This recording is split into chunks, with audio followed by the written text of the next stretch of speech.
Picture discovering that every ailment haunting your existence, each tremor in your hands, every labored breath, every clouded moment, originates from a single devastating reality beyond your control. Your physical torment, mental confusion, and endless pain all stem from choices made generations before your birth. Your ancestors, obsessed with preserving bloodline purity, sentenced you to lifelong agony. This nightmare was the lived experience of countless European royal women, prisoners of a genetic legacy they never chose. These are their forgotten stories of survival and suffering. European nobility spent centuries convinced that marrying within their own families would maintain their divine authority to rule. They believed their aristocratic blood was fundamentally superior to that of common people, holier, more refined, divinely blessed. By the 1500s, Europe's royal houses had woven themselves into a single tangled network of relatives wedding relatives, creating an inescapable genetic trap. The Austrian and Spanish Habsburg dynasty mastered this destructive practice. Their unions weren't romantic partnerships, they were systematic genetic catastrophes producing history's most afflicted individuals.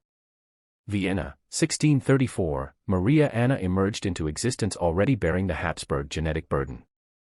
From infancy, she understood her difference.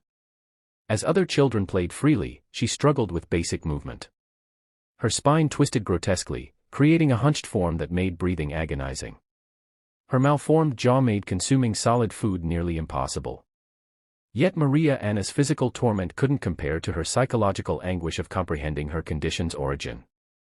Palace walls displayed ancestral portraits, and within each painted visage, she recognized reflections of her own afflictions. The horrifying truth dawned. She wasn't an anomaly, she was merely the newest casualty in generations of genetic destruction.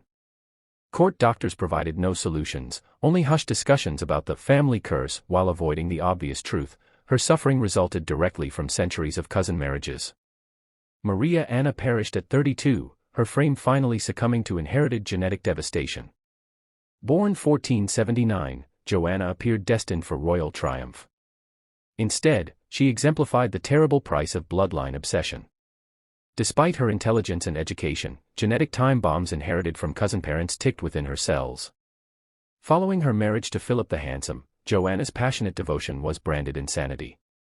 Philip's sudden death in 1506 triggered her complete psychological collapse. She refused burial rites, wandering Spain with his corpse, repeatedly opening the coffin to embrace his decaying remains. Was Joanna truly deranged, or was this the natural response of someone pushed beyond human endurance? Her father and son exploited her alleged mental illness to imprison her for 46 years under horrific conditions. Contemporary scholars increasingly argue her madness was politically motivated, a fabricated justification for removing an inconvenient queen. Joanna died in 1555, still captive, her passing scarcely acknowledged. History had already erased her, dismissing her as a troublesome lunatic rather than recognizing her as a victim of systematic abuse. Born 1651, Margaret Teresa entered life burdened with imperial expectations despite her fragile constitution. Her father Philip IV married his own niece Mariana, a union so normalized that contemporary society found nothing disturbing about uncle-niece marriages. Court painter Diego Velázquez captured her image repeatedly, revealing a child trapped in adult responsibilities. His masterpieces show Habsburg genetic markers already emerging, the characteristic jaw protrusion, vacant expression suggesting cognitive delays, and posture indicating spinal deformities. From birth, powerful men controlled every aspect of her future, viewing her solely as a diplomatic asset. While still a toddler, she was betrothed to her uncle Leopold I.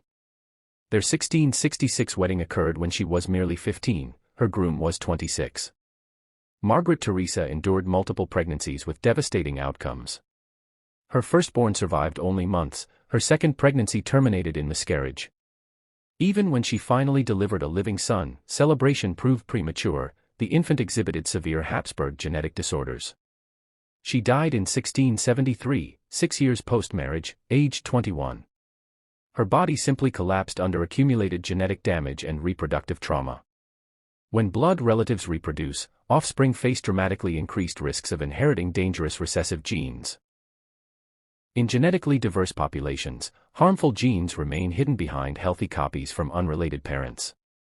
However, when family members repeatedly intermarry across generations, destructive genes concentrate and amplify. The infamous Habsburg jaw progressively worsened through successive inbred generations. Physical deformities represented only surface symptoms. Modern genetic research indicates Habsburg descendants experienced elevated rates of epilepsy, developmental disabilities, anxiety disorders, depression, and compromised immune systems. Reproductive difficulties plaguing Habsburg women weren't medical mysteries, they were predictable consequences of genetic deterioration spanning centuries. Mental health issues affecting figures like Joanna weren't character flaws but genetic vulnerabilities to psychiatric conditions amplified by extreme stress. The Habsburg genetic disaster concluded with Charles II of Spain, whose 1700 death without offspring triggered the War of Spanish Succession. Charles II suffered such severe genetic damage he remained impotent and mentally impaired, the ultimate result of centuries-long inbreeding experiment. These women fell victim to systems prioritizing political advantage over human dignity.